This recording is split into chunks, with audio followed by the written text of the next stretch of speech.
Огромна болка и разочарување денес доживеа 13-годишниот Никола Мијалков од Штип, дете и ученик од оваа есен во 6-то оделение кој има задолжителна потреба од училишен асистент. Болката е неописива.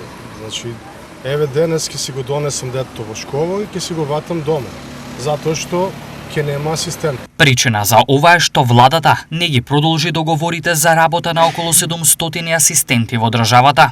Ќе чекаме доколку и го продолжат пак договорот, за недела-две би требало да му биде пак асистентка на Никола, меѓутоа во меѓувреме мојот син останува без образование. Што со Никола сега? Па ништо, ќе биде многу разочаран.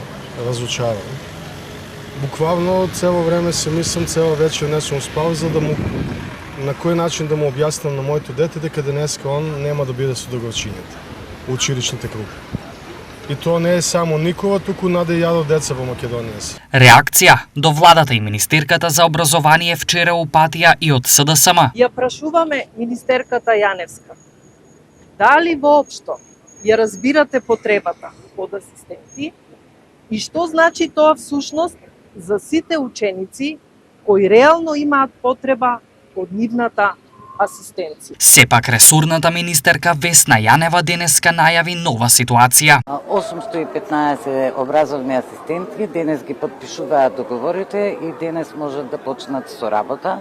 За оние 200 за кои немаше обезбедено средства, ние ги проектиравме дека ќе бидат потреби и ги обезбедивме со ребаланс на буџетот.